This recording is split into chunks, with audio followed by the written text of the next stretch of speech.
This content may contain material that could be distressing or triggering to some individuals, including, but not limited to, discussions of trauma, mental health, violence, abuse, or other sensitive topics. Please proceed with care.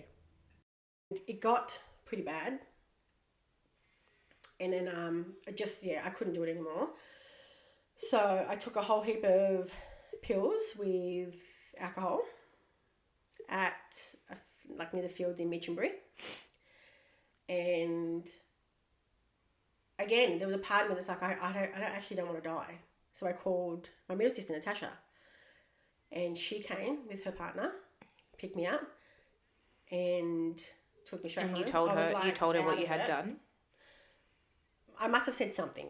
They took me back to my mum's. They quickly called the ambulance. And afterwards, she's like, I actually thought like it was going to be completely different. I thought, oh great, she's going to be running along the fucking highway naked or something. And she goes, and I said, if she's running across the highway naked, we're just going to keep driving. Like, they must have thought it was like... chaotic. They didn't think it was going to be that bad. Like, because nobody knew the seriousness of it. And so, yeah, they called the ambulance. The ambulance took me to Mantle Hospital. Do you remember what thoughts you were having about and how this relates to motherhood and Jermaine and your child? I just thought, I can't do this anymore. I don't know what I couldn't do. I think it was just trying to get rid of the pain or the feelings. Did you ever have the thought of like, if I'm not here, Jermaine will be better off? And even I didn't Chris think that, but I thought off. that he would be better off with his father. Yeah. He would just be better off with his dad. That's what I thought as well. I used to have those thoughts too. Yeah, he would just be better off with his dad. Because the more I'm like this, the worse it is for him. Like I felt like more of an inconvenience. That's because of the way I was carrying. And I say carrying on. I had no idea what the fuck was going on with my hormones.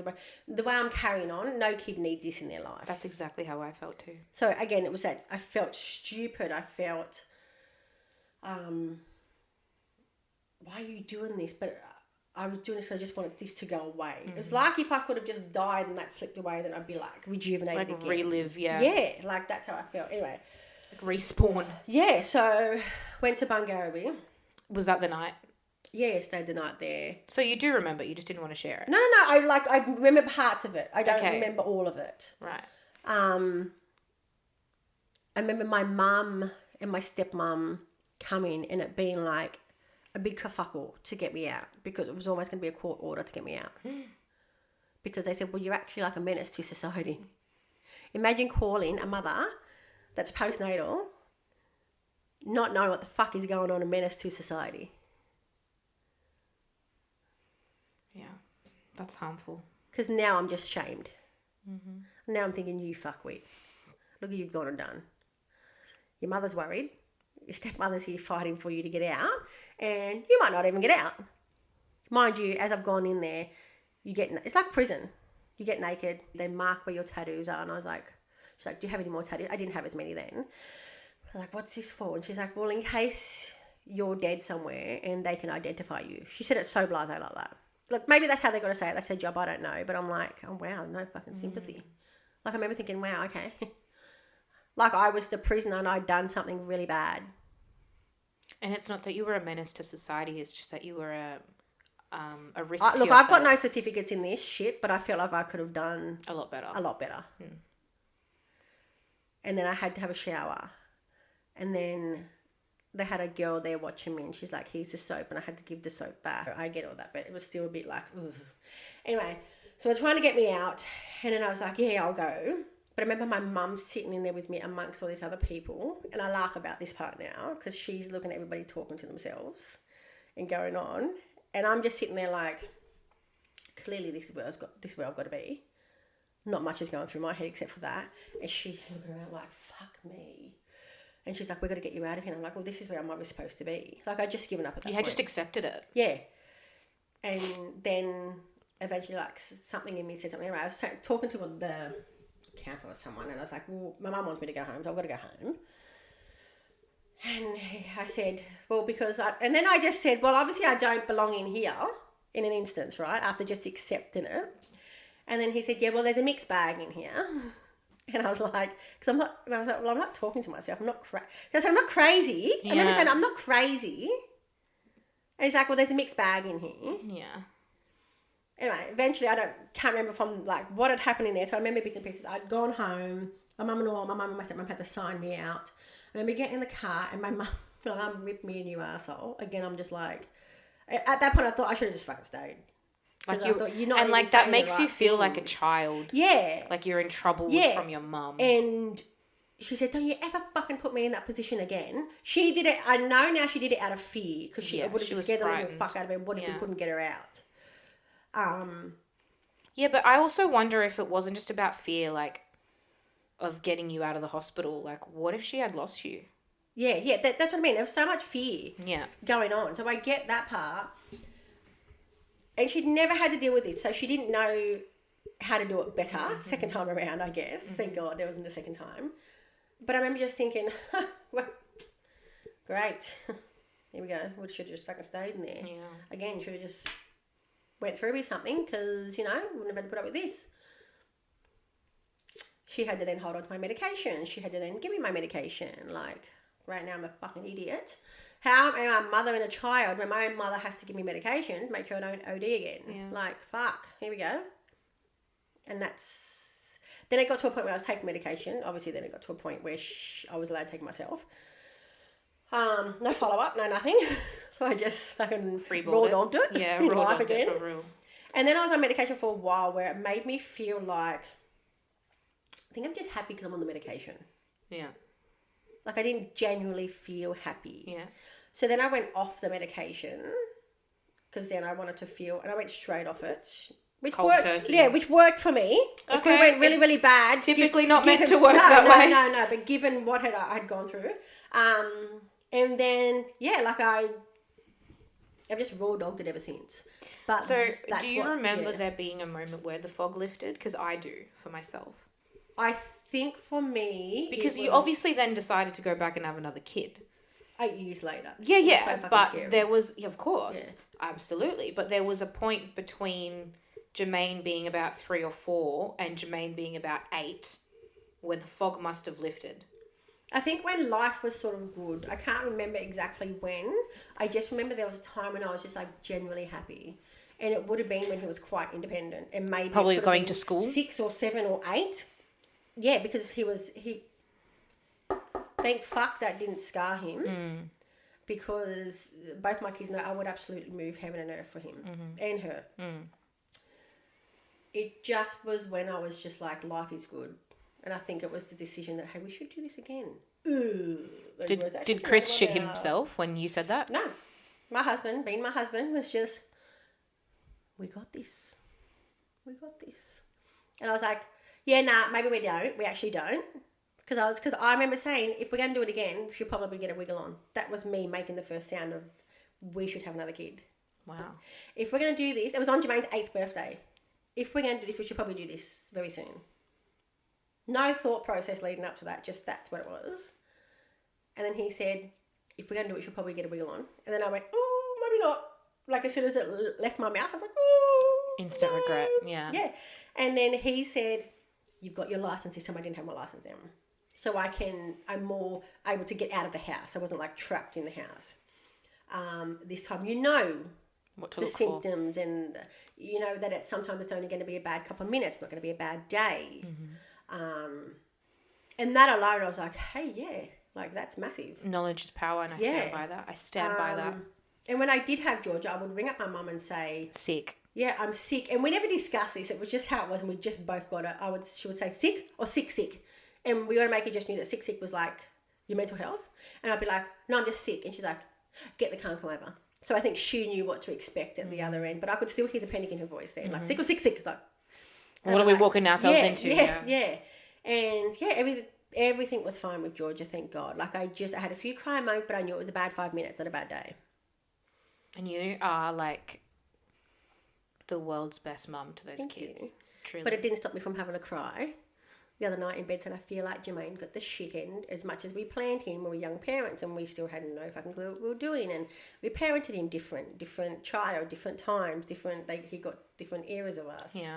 And we were a bit hard on him actually because I just felt like I had to get this right, And Yeah. Especially after not feeling right. Yeah, I think it was more like, when I say we didn't get it right, what if he, like, took some of that shit on that went on? Like, I needed to know that I loved him with everything I have. And I needed him to know that. I felt the same, and we talked about this the other day when texting. Or maybe we didn't talk about it. I was talking about it with someone. I don't know. You mentioned that, like, you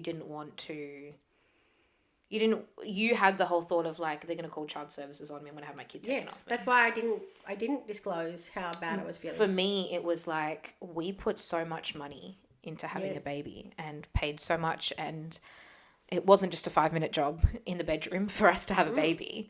How dare I complain? How dare I sit here and complain? And someone very, very close to me was struggling to have a baby of their own. And how dare I fucking sit here and complain with my perfect, healthy baby who sleeps through the night? How dare I?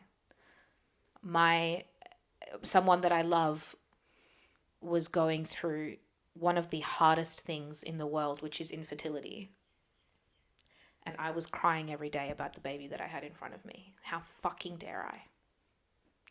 And unfortunately, created a wedge in our friendship for quite some time, and we weren't really sure how to be there for one another. And it killed me because I needed them and they needed me. Oh my God, I don't want to cry about it. And look, things are better now, and like I've talked about it at length now, and things are in a much better place, and I'm very grateful to have this person. But yeah, it created a really huge wedge, and then even on another note, like my mum, I'll never forget, like Austin was already a toddler. It was after his first birthday. It was probably about 14, 15 months old. And something came up about postpartum depression. And my mum goes, "You had a hard time, right?" And I was like, "Yeah, I did." And we left it there. And then she went home, because she was at my house. She went home, and I was thinking about it later that night, and I was like, fuck, so you knew. And you didn't say anything. And you never said anything to me when I was going through the pits of that. You knew, and you saw it, and I thought I was hiding it damn well. Fuck. And that's no shade to my mum. Like, I just don't think she knew what to do. And I low-key also I think that people don't know when to step in. Not only that, but I think that low-key, I think that my mum might have been afraid of me. Because I don't know if she had mentioned something to me, if my reaction was going to be like, "No, I'm fucking fine, leave me alone. You know what you're fucking talking about." So you think if I'm still here, you don't want to be pushed away as a mother. Yeah. I'm still here, I can still monitor both her and the baby. And even Tay. Yeah. And making, like, and she loves Austin. So she's probably done it safely. Yeah, Austin is her first grandchild. Yeah. So, like, she loves the shit out of Austin. And she would do anything for all three of us, really. And I don't hate my mum for that, because I know myself, and I would have turned around and be like, "I'm fucking fine, Mum, leave me alone." Yeah. And it would have hurt her. And I would have hurt her deeply. Because I was in this frame of mind that I'm fine, and I don't want anyone to know that I'm struggling, because I wanted this baby. Yeah. You know, how dare I complain about wanting this baby, about having this baby that I once wanted. And that was how I felt when people were like, "How are you?" I'm like, "Yeah, great." Yeah, great. I'm doing great, because actually. I never heard anybody say around me, Izzy. No one has ever said no. I never heard anybody say, "I'm struggling, I'm having a shit time as a mum." This is why now I'm very big on saying to new mothers, yeah, it's shit. Is that baby draining the life out of you? Have you got a favourite child right now? You do. And you know what? You're allowed to say that child is shit. Doesn't mean that you love them any less. Like, I'm very big on opening that discussion, because I want someone to know that if at 11 o'clock at night or 2 in the morning, when you want to fucking walk to someone's house or don't want to see the sun come up, you call me and be like, "Bec, this baby's draining the fucking life out of me." And I'm like, "I know. They're soul suckers. They'll do that to you. But I do want you to know that will pass." And there is times where, like, I knew a lot about, this. I want them to know they got a non-judgmental person. Yeah, and that's what I was going to say, is that, like, there is one time in particular, and we talked about it in the last week's episode, but I cut it because I wanted to talk about it today. There was one time in particular where Austin was really little still. He would have been about definitely under 5 months old, because we were living in the old apartment and we moved to this house when he was 5 months old. So that's how I know he was still little. And we were in that apartment and something clicked. I don't know what it was. Something clicked in my head where I was like, I'm not well. I can't do it. Whatever. I handed the baby to Taylor and I run outside down the elevator and I'm sitting on the curb. I've got my phone with me and everything in my body is screaming, you got to call Bec. You've got to call Bec. You've got to call Bec. She's gone through this. She's gone through this. And I didn't.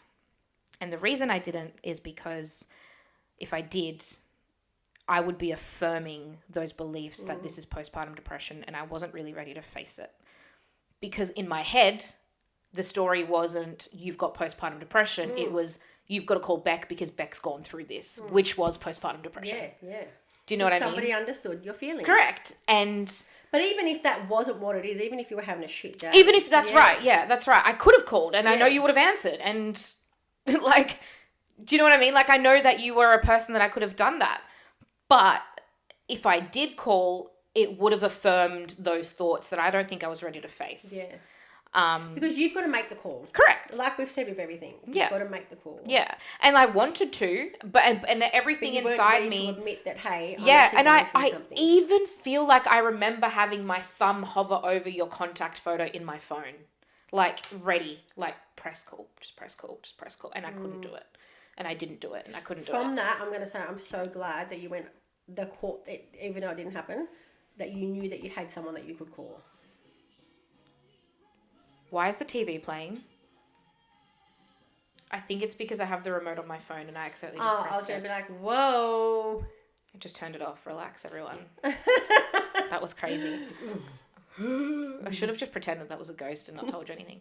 I don't know. But you're right. I did. I had someone I could call, even though I didn't. But it has always been really like affirming to have a Bec. And I'll always say, like, you know, I think everyone needs a Bec and a Maddie, which are my two best mates. Because I didn't have that. I had my best friend, and she had her first when she was 16, and still, like, she didn't struggle as far as I'm concerned. She didn't say she struggled, and she didn't say, so I didn't even know that I could ring her, and I didn't ring her because she wouldn't understand. And I think that, like, I had other people, like my cousin, you know, who's had 5 kids, and she and I have talked about it a little bit because it, again, also affected our relationship at a couple of moments. But she had 5 kids and didn't struggle at all mentally with any of them. My mum had 4. Yeah. Went through a divorce. Yeah. And was still fine to mother us as far as I was concerned. Yeah. Yeah. And, like, it's a blessing that there are people out there that don't go through this. And that was the thing, between the both of us, we would have had so much support, more than most people have, and yet I don't think I've ever felt so alone. Do you know what's interesting is me too. Me too is also knowing I had you. And knowing in the back of my head, Bec's gone through this, so Bec understands more than anyone else in my life, probably. But I still felt so alone. Yeah. Yeah, and I would believe that because I had a lot of people. And all I had to say was, I can't do this. I'm actually fucking struggling. Like, I didn't want it to get to the 3:00 walk to my mum's house. I could have just said, and we can say it to the cows come home. Someone should have asked you, are you okay? People did. People did. How you doing? You Great. right? Doing and good. I went, mask on, love it, fine, great. I they did went the home, same. shut door, mask went off.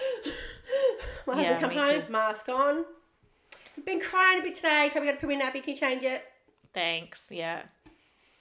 Sounds a bit psycho, really. I didn't mask with Taylor, but I think because we'd planned so much for it, I wanted it to be perfect. Well, we did plan as well, obviously. Yeah. We planned so so much. No, but that was my feelings of it. He went to work for us.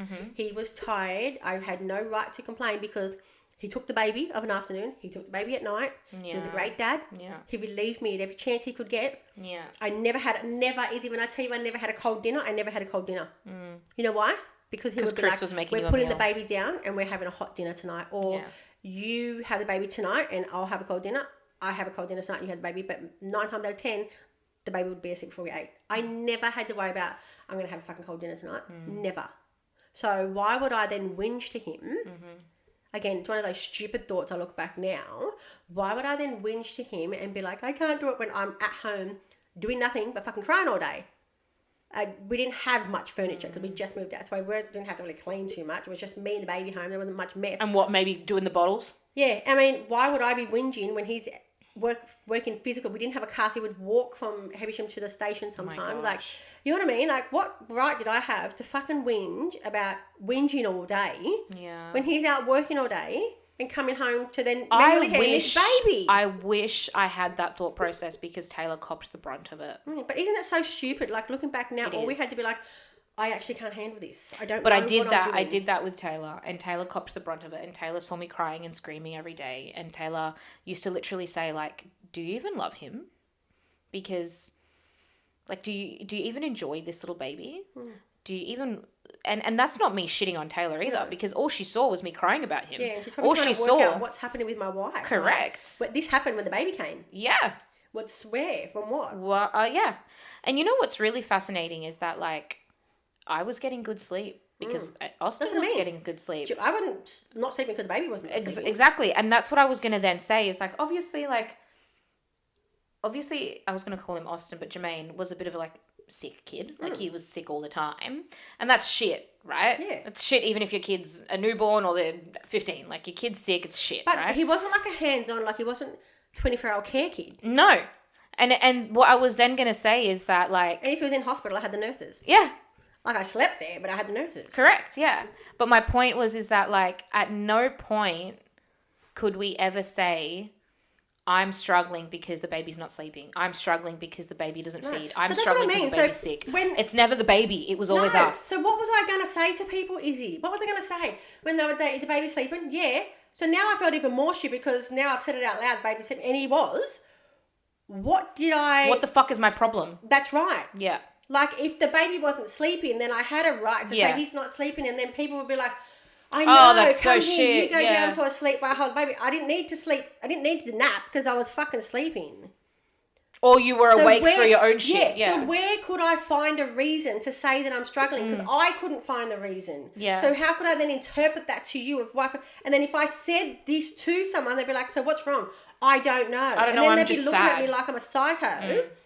So I wouldn't dare say that, because then with that I would have verbal diarrhea of what the feelings were, and I just didn't know if I could stop that. So I didn't start it. I didn't start the conversation. And we can say to the cows come home, ask, are you okay? It's okay day. And we can ask that to the cows come home, and don't stop asking that though. No. But for the most part of it, I put my mask on every time. Me too. And I think the reason for myself was... And I think the time for me was the mask fell off, Izzy. I didn't pull the mask off. You were tired. Maybe I forgot to tie it up. And it just fell off. Yeah. I think for me, people asking if I was okay or how I was doing, it was like, yeah, I'm doing great because we're contact napping. But had I been honest and been like, well, we're struggling because we're contact napping, I was afraid of, imagine this, right? I'm like, oh, we're struggling because we're contact napping. Yeah, but isn't that what you want? And it is what you want. Or well, you should just try to put him down then. But in my head, I had that side of my brain that was like, I know this is good for him. I know this is good for his nervous system. And I know that this is good for his sleep. They were right. Yeah, it is what I want. So why am I feeling What's my fucking problem? Yeah. What is my problem? Because it is what I want. And I very well could have kept trying to put him down, and I was every day trying to put him down for a nap, and it just wasn't working, and he was waking up distressed. So, yeah, I had no reason because this is what I wanted, but then I had people in my ear telling me it was a bad idea, and I was going through the motions of understanding, well, what's best for him and what's best for me? I can't work this out. I think it would have been easier if either one of us had said, the baby's not sleeping. Yeah. And I think there would have been, and I'm being completely honest here, there would have been more hands on deck. Yep. And due to no one's fault, because we didn't know how to interpret these feelings, and we didn't want people to think that we were useless, just the same, would have been easier for us to say, the baby's not sleeping. You're so right. And everybody would have went, I know, no judgment, no nothing. And if we had have still said it in that same time, baby's not sleeping, I'm feeling like mental, they would have said, I know, same. Taken out. Yeah. Well, but if we said all that, my mum without the baby's not sleeping, what do you think they would have said? What's wrong? My mum and my grandmother came over once, and again, Austin would have been about 6 months old. And I was sick. Like, I was genuinely like, I must have had like a flu or a cold or a something. I don't know. But Austin wasn't, and he was still contact napping. Obviously, he was 6 months old. So my mum and my grandmother they came over, and at this point, Austin's wake windows, he was only probably awake for 3 hours at a time before he needed to nap again. So they would come over and entertain him for 3 hours, hand him back for me to nap and hold him, and we'd both sleep together. And then I'd wake up, he'd wake up, hand the baby over to mum, and I'd go back to sleep and rest. Perfect. And that was the help that I needed, but I was sick. Yeah. It wasn't for my mental health. I was sick. Yeah. Like, physically, I was not, I had a runny nose, I had a headache, and that was help. But at no point did I ever think I need help for my head. Yeah. No. And you're absolutely right. Yeah. You're absolutely right. Now I see a therapist. Oh, yeah. Yeah, and now I say to mums, are you just crying for no reason? Give me that baby. Yeah. Go have a shower. Yeah. Go have to eat. It's genuinely for no reason. I get it. Because you can't just be crying for no reason. Yeah. And this cry can go on for 20 days, and then we're going to say, do you want to talk about this? Yeah. Like, I'm going to ask a question, and I will keep harping you, and I'll ask you what the thoughts are going through your head. Yeah. Do you feel suicidal? Yeah. Do you feel, and I will use the same analogy, do you feel like you want some feeling to go away because you love this kid on it? Like, I would go through exactly what and if they said yes or no, then we'd go from there. But I would definitely ask, because nobody asked question, but again, I didn't say that to them. Yeah. So I would make sure I would pick apart the question to the newborn mum, because you know hormones are going through your head, and everybody Yeah. thinks that the mums just cry. It's not the case. No, and if the mum looks like she's doing great, I'm going to look at mum and be like, good? You good? You're actually good? I think that, And like, if you get a mum in a hug and don't let go, that mum will melt. Yeah. Because nobody's actually said, how you really going? Yeah. And, like, everyone's going to be there to hold that baby, but who's holding mum? That's exactly right. Or birthing parent? And I used to think that, Izzy, everybody's holding this baby and they're trying to get the baby. So what about me? But people would be looking at me like, Doing great. but I'm like, why didn't anybody hold me? Like when I went to my mum's. Where's the baby? What do you mean, where's the baby? What do you mean, What baby? do you mean, What about me, bitch? Like, Yeah. not bitch. No, Sorry, but Carol. I said, what about me? What Yeah. about me? Yeah. Because nobody had a clue, and I think that was when the mask fell off for me. I think that it's like, we just wanted to be the best we could, right? We just wanted Whatever to be the that best we looked could. like to us, but I don't think we knew what it looked like. Do you have moments now where you look at your kids and go, oh, I am the best. I am the best. Like, Yeah. I'm nailing it. Jermaine said to me the other day, you're the best mum I've ever had. And I said, I've ever had. Yeah, and I've I said, ever had "I'm is your-" insane. I go, I'm your only mum you've ever had. And he goes, no, but you're the best mum. I said, yeah, I know. And he goes, talk about tickets. And I said, I know, I'm a fucking good mum. I am a good mum. I'm never too humble to say I'm a good mum. And I say that with my whole chest now. You should. Because I think he's a busy boy. He's working. He's excellent in sports. He's always wanting to do his absolute best. I've said it to you forever though, like, and I feel like I Their even arseholes started at home, saying, yeah. But outside of home, they are the best kids. I feel like I started saying to you when I was still pregnant before Austin was born that you're the blueprint of the mum I want to be and the mum I'm trying to be. And that just comes down And that to... amazes me because I had no fucking clue what I was doing, and I still don't, but I'm But trying. a lot of the time, it's, you know, what would Bec do? WWBD. And we're still trial and error. But, like, you know, if we have another kid, there are things that I would do differently, you know. I would, again, find out the gender of the baby before they're born, potentially even name the baby before they're born, potentially, don't know, because obviously that can take time to settle on. I would not even attempt to breastfeed again because of vasospasms. You know, you can have the minute, I think they give it to you within hours See, of your I baby breastfeed being for born. longer with Georgia. Yeah, this time right. around. Yeah. Yeah. this time around. But I also wasn't shy of putting her on formula again too. Yeah, So I was like, yeah. Where Jermaine and I gave up quite quickly. Where Georgia I persevered. Well, there's a pill you can take to dry up your milk. And you're supposed to take it within, I think it's within hours of your baby being born. They give you this medication and it stops your milk coming in. So not dry up, but it stops your milk coming in. So funny, I knew when I was like persevering to breastfeed, I knew there and then, this is my last child. Yeah. This is my last child. I need do to it. do this as long as I can without it affecting my mental health. Yeah. I couldn't even, I won't even try again because of the pain and I know what I'm stepping myself into. There's that. And I would be a bit more firm, and Tay and I have spoken about it, I'd be a bit more firm that if I want my baby back, I'm going to have my baby back. I'm going to look into this, actually. Let's do it right now. What are the statistics of neurodivergent women being more prone to experiencing postpartum depression? Also, side note. Yeah. When I had diagnosed. When I was diagnosed with depression, it was depression and anxiety. Yeah. Looking back now, most women with ADHD get misdiagnosed with depression and anxiety. Yeah, I did. And remember how I said I was on the medication and I thought, I don't know if this is working because I want to know what it's like to feel happy without the medication. Mm-hmm. I wonder if back then it was the emotional dysregulation. 100% it was. Plus the hormones, which are great. I wonder if it was the ADHD then. I could bet my last bottom because dollar. I was off the medication and I went off at cold turkey, which we all know you're not supposed to, and I was fine. If anybody was about to have a mental breakdown, that would have been the perfect time because the medication was well and truly set in, and it should have pretty much fucked me up then or done something, but it didn't. So I wonder if looking back then now, I haven't said all that out loud, if it was the ADHD then. It probably was. I would bet my last dollar it was. I just didn't know what it was then. This says here, neurodivergent women, especially those with autism or ADHD, face significantly higher risk of postpartum depression and anxiety than neurotypical women. It's crucial that perinatal care recognises this and offers tailored support.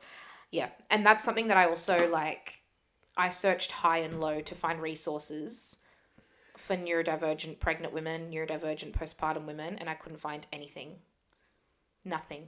Everything that I found was information on how to prevent your unborn baby from being neurodivergent, which is so, I'm not a disease that can be prevented. It cannot be prevented, and it doesn't matter, it's harmful, first of all, to neurodivergent people, that information. It's harmful to suggest that it is a disease that can be prevented and that something could have been changed during pregnancy, or that your parent, that your birthing As if it's parent... not genetic. Correct.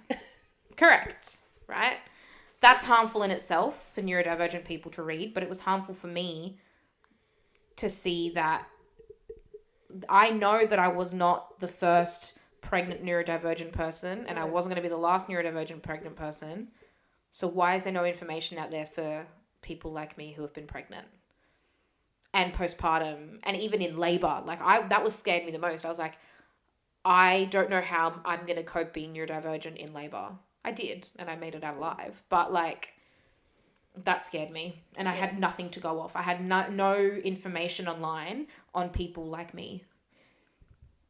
Now I think the world of TikTok has done some good. It definitely opened up a few doors. 100%, more than a few doors. And that's why I wanted to do this. Isn't it so weird that TikTok has had to open up doors for that? I know.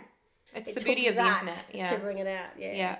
And people always love to talk shit about, TikTok's ruining your life and there's internet and whatever. But, I see so much beauty from the side of the internet that connects people and educates people and makes people like you and I feel less alone. And, yeah. I think overall that's what I want to take from everything. I want to make sure that no other mum ever feels alone.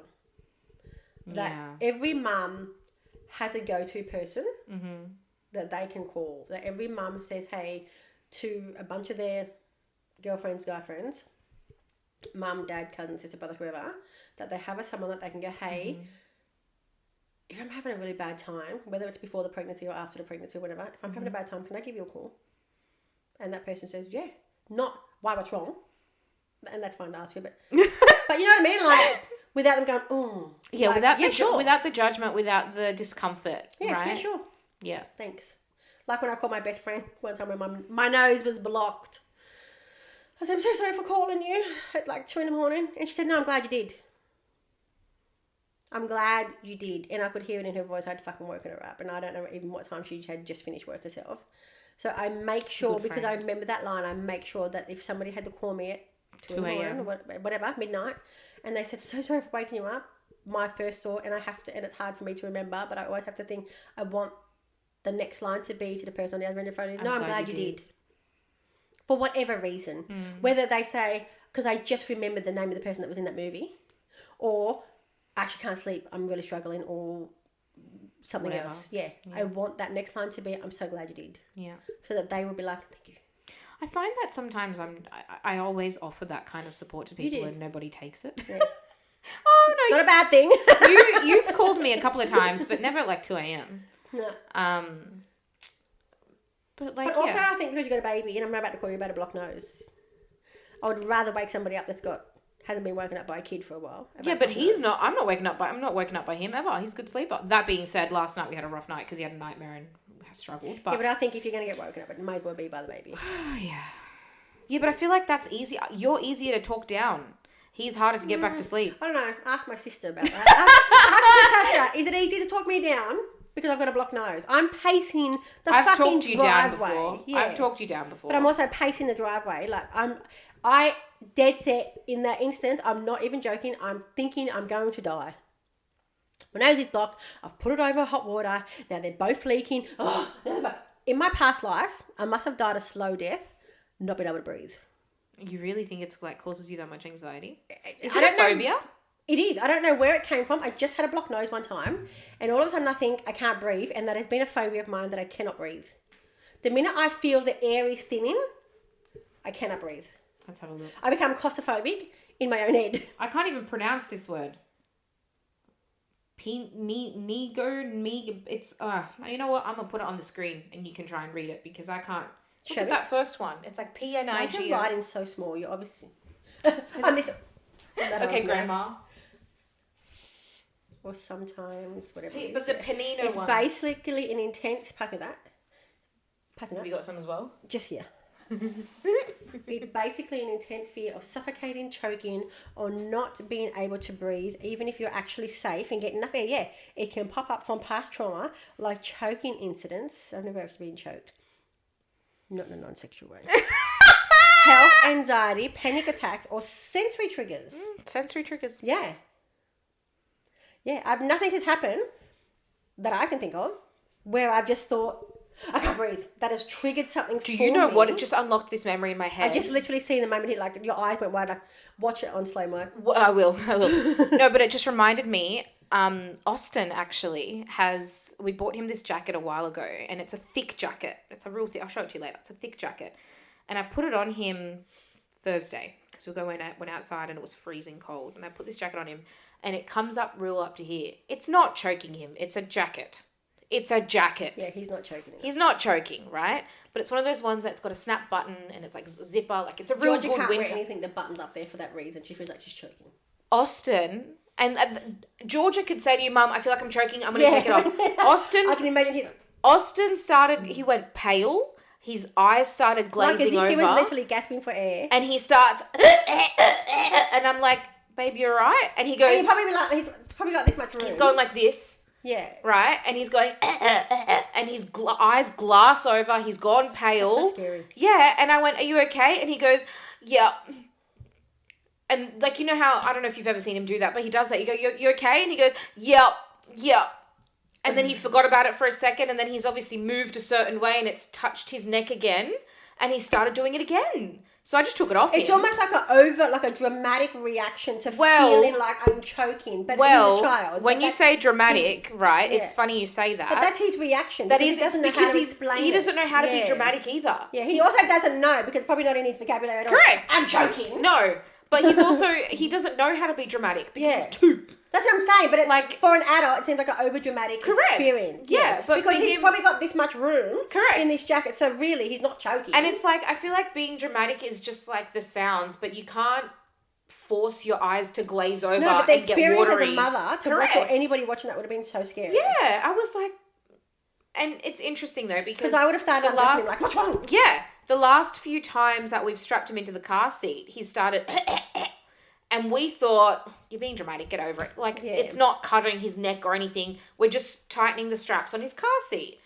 And then when the jacket thing happened, I thought, I wonder if that's related and it's a sensory experience. Possibly. Because if he was just being silly and being dramatic... You know when they're being I would silly, know, because again, being silly and being dramatic, you can't force yourself to go pale and your eyes to water. You're saying it, and to me it sounds, but you know your kids. Yeah. You know that when they're actually choking and when they're not. Well, yeah, and in the car seat, we've always been like, oh, stop being dramatic, and we're silly with him because it's a car seat, it's not choking you, right? Yeah.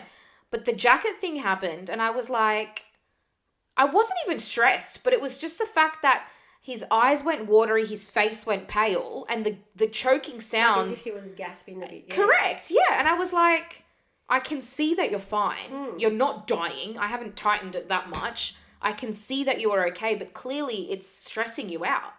Do you know what I mean? Like, so I didn't panic and worry that he was choking. I just was because physically he was because fine. physically he was fine. Yeah. I could see he was fine. It was just his reaction that I was like, and you can't, if you're pretending to be dramatic, you can't fake that. You can't fake watery eyes and a pale face. And he's 2. He doesn't know how to pretend. You know what I mean? To him, that was a natural reaction. Yeah. So now I wonder if it's some sort of phobia that he will develop now that we've read this. And because it says sensory experience. Yeah. I don't know. It just felt like the air is like thinning on me and I'm like gasping for breath. Now I know you're I'm fine. 40 fucking 2. I know that it's a blocked nose and I can sleep on the other side. The other side will get blocked and that'll get running. I'll be fine. Yeah. Or I can sleep sitting up and I can breathe through my mouth. I can breathe through my mouth. I'm aware of that. You can tell me that. I know that. I'm sucking in air and I can talk. I know that. But my nose is blocked and I can't breathe. And you're going to have an existential crisis about it. Yeah. And I can tick off all the boxes of why I'm not dying. You could call me about a blocked nose anytime. But that's dramatic. But in my head, I'm dying still. Call it what you want. Death. You're knocking on death's door. Yeah, absolutely. Like, I don't know why you haven't called the fucking ambulance at this point. Like, hello. Well, next time you can call me and I will do that for you. No, definitely don't call the ambulance. Okay. Mate, can you imagine me sitting in emergency in a triage? My nose is blocked and there's emergency rooms clogged up. They're going to be like, it's people like you that give the waiting periods a long time. Actually, maybe say that I'm going to call the ambulance. I'll be like, no, don't call the ambulance. Don't call it. It's okay. I can breathe. I can breathe. It's fine. Actually, I was okay. I'm fine. We're going to have some resources available for people listening because it's a rough time for people that experience what Bec and I have experienced. And I feel like in many ways, for me personally, it doesn't really go away. Jermaine's 20 and I was crying the other night. You were crying about it. That I feel like you got the shit end of parenting. I think you are one of the world's best mothers that I've ever met, hands down. And I mean that with my whole chest. Thank you. And because of you, I actually want to parent Georgia better. Oh, because of me? Yeah. What do you mean? What did I do? Like every time I say something, you're like, oh, maybe try this. And I'm like, maybe give it a go. Have I given you... Fancy me giving you tips. No, but you've never given me like... It's just suggestions, not even tips. Like, oh, maybe this, and I'm like, oh, okay. I don't remember doing that. But that's what I mean. Like, it's not even like you should do this. Yeah. It's just that, and I'm like, oh, maybe I should try that. And it works sometimes, and sometimes it doesn't. But you're just like, hey, and you have no idea what you're doing either, as I don't. But we're all just here, like, hey. I think what it is, right, is that a lot of the time for parenting, I want to give Austin what I want. And what I would have wanted when I was a kid. When I raised Georgia, that's what I think. What would because she's very much like me as much as she's not. Yeah. What does little Bec want? Becky want? Yeah, little Becky. Little Becky boo. No. Little Becky. What would she have wanted? Yeah. And sometimes Georgia wants that and sometimes she doesn't. But again, I haven't raised an 11-year-old daughter before. Just like I haven't raised a 20-year-old son. Yeah. I'm just winging this, and the best tip I can give is that we make enough money to get our kids good psychologists. You've said that to me if they need to recover from childhood trauma. I just hope for the best that we're doing a good job. You are. And the fact that my boy messages me every day, hey mum, how's work? I think you've done a good job. I'm done something. Like, it's just that simple for me now. You've done something good. Hello, I was crying every night wondering if we raised him right, but I also don't take it too personal now because I'm like, well, we got this far. There's more pros than cons. Yeah, like when I was crying all the way up to his 18th birthday. Yeah. I wish that we could have done it better, but hey, we're here now. Yeah. Let's keep going and let's just make it better now. Let's keep on keeping on. Yeah.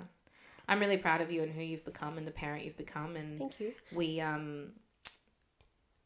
super thankful for our Chris's and our Taylors of the world. Absolutely. And our Austin and Jermaine's and Georgia's are thriving. Mm-hmm. And I got you and you got me. Yeah. We're just kicking life's ass. One mama era I was going to say one baby at a time. I'm going to say one mama era at a time because I think we're just feeling these emotions with every era we go through. Yeah. And we're like you're loving the toddler stage now, and I've always loved my kids more independent. Yeah. then they'll be too independent where they don't need me, and then I'll be Yeah. like, oh. So I'll be reverting back to like Waiting for clinging grandkids. Don't with me, don't go. And yet I couldn't wait for them to be independent. Yeah. So I think it's different eras because and I said this to one of the other mums that went away with Georgia on camp, as our kids are growing up, so are we, Izzy. So are we. Mm-hmm. We're doing this for the first time, and we were like, oh my God, they're growing up so quick, but so are we. Mm-hmm. We're growing up so quick too. Yeah. I've never done this life before. I've never done 42-year-old me. I've never done a mother to a 20-year-old boy, 11-year-old girl. You've never been a mum to a 2-year-old boy. You're just doing this as you go. Yeah. And, you know, there's parts that we love and there's parts that we hate. And I think what's important is that, you find, for me, it's finding my wired mamas and the people around me that... I've always been big on a village. Yeah. What I love the most is that I'm in the most prime position of my motherhood, I think. And it'll be like this forever because you're my best mate and you've got 2 older kids. And then my other best mate has a little kid than Austin. So, like, I'm in the middle. So I feel like I've got the best of everything. Yeah. A lot of the time I look to you and I'm like, what would Bec do in this situation? How am I going to deal with this situation when Austin's 20 years old or 11-year-old? But then I can be like, look to my other best friend who has a little baby. Well, he's now a toddler, but I can relive that with her. Like I said to her the other day, I was like, I'm so excited to relive toddlerhood through my nephew now, you know? So I feel like I am in the prime position of having 2 best mates who are also mums. Mind you, have been my best mates since before I was a mum already and before my other best mate was a mum. Like, it's not like we're friends only because we're mums. Yeah. We're all, you guys are both my friends and we all just happen to be mums. Yeah. And I mean, I feel like I'm truly in the most prime position of like being in between both of you. And it'll be like that forever because now I can look back and be like, oh, remember when Austin was as little as my nephew? And then I can be like, oh, well, Austin's going to be 20 years old one day. Yeah. You know, like, and that's what Bec's going through now. And like, I'm really fortunate that I have a village, right? But so does Austin and so does Tay and as well. You know what? Yeah, and that's what I love. I love, more importantly, that my kids. Yeah. I love a good village. I say this to everybody that has ears. But I also love that my kids have a village. My kids will know, and as Georgia has done. Yeah, picked up the phone for me before. You. Yeah. So I love that they know that they can dial anybody. Yeah. And they will pick up the phone. Yeah. And that's not necessarily family. Yeah. Yeah, I love 100%. That they have other people. And, you know, like, Georgia calls me auntie and, like, it warms something in my heart. Yeah. You know? I know that when my kids call people auntie, they love them because my kids have aunties and not all the time they say auntie. Yeah. And they'll know. They'll be like, oh, they obviously want something. Hey, auntie. Yeah. But then they'll say it to everybody sometimes. Yeah. And I'm like, I love that. Again, it's just I've never said that to them, but it's just a respect thing. Yeah. That and they it's feel like, that. And both of them, actually, both of your kids have called me auntie. I just talk to Georgia more than I talk to Jermaine, obviously. But both your kids have called me auntie. And it was actually, I don't know if I've told you this before, but I went through this really weird thing. We're getting on a lot of tangents now. A long time ago, before my nephew was born, definitely well before my nephew was born, I said to Taylor, I'm an only child, so I will never be an auntie. Just because normally you become an auntie when your siblings have kids, right? And for me, the most important thing was growing up, I had tias, which means auntie in Spanish. And I always wanted to be a tia. I wanted to be a tia for someone. I saw my mum be a tia and I had tias. And to me, a tia is a really special thing, right? And then when my nephew was born and before he was born, Maddie said to me, like, you know, you can be his tia. And that was a really beautiful, special moment for me. And it's still such a wonderful thing that I get to call myself a tia because he can't say it yet. But one day he will. You know what I mean? But then when George called me auntie the first time, it also unlocked something in me that I didn't realize because I think it also creates a space like, hey. Well, I think, you know what it is? I think it's because I never said to her, I'm your tia. Yeah. I never said, I'm your auntie. She And did if it on she her never own said accord. auntie, it wouldn't be a big thing to me. Correct. But I think it unlocked something in me because she did it on her own accord. And it made me feel... And I think, you know what? I think Jermaine probably said it first. And I think that's where maybe Georgia followed suit. Yeah. And that's fine. But it's because they did it on their own that made me be like, oh, I can be a tia to my nephew, but I'm an auntie to Jermaine and Georgia. Yeah. And that's really special. And obviously, like, Austin doesn't say much to anyone, really. But to me, he doesn't say tia or auntie to you yet, but he knows who you are. Yeah. Yeah. Like, when I'm editing the podcast, I'm on my laptop, he goes, hey, it's Mama and Bec. Yeah. And even the other day on the phone, do you remember you called me and I had you on speaker? Yeah. And he said, it's Bec, because he recognized your voice. And, like, that to me is enough. You're around enough. You show him enough attention. You play with him when you see him. And that to me is enough. Yeah. That's enough for me. That it's reliable. You're a reliable figure in his life. Yeah. Yeah. And that is so special, you know? Like, and when kids do that recognition, when Georgia and Jermaine started calling me auntie, and when Austin recognizes your voice on the phone, that's how you know you mean something special to that person. Yeah. Especially when they're kids, right? And I'm fortunate. I'm very, very fortunate.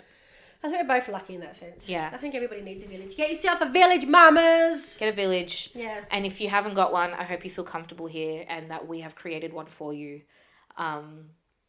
Yeah. I'm really thankful for you in this conversation. I am too. I feel a bit lighter. I do. I'm like, my shoulders aren't stiff. And I wonder if you went home feeling really stiff and heavy before because you didn't let it all out, and today you did. Yeah, maybe, because I don't feel like I'm going to go home and it's going to be heavy. Yeah. I feel like I can go home and we're going to have a seafood boil and I'm just going to be like... Can hug your kids. Just make it, and I'm just going to be like, let's have a like... We're here. I also feel a lot lighter considering by the universe we're here. But you know what? This is that... The universe had other plans for us. And I also feel a bit lighter considering I've had a rough couple of days. And Taylor will be, I don't know where she is, but she'll be home eventually, hopefully. Hang on, she just texted. Oh, jokes. She just liked my message. Anyway, yeah, it's been good. It's been wild. And hopefully next episode we have a bit of a more lighthearted topic. Although we've done a good job. Yeah, we did. Can I tell you something? I think the reason we do this, and we do it to normalise, so we normalise it, and I don't think we realise how much we normalise. And I think that was our intention, but I think with every episode we have normalised so much that I hope that another mum says, me too. Mm-hmm. Wow, I'm not crazy. Me too.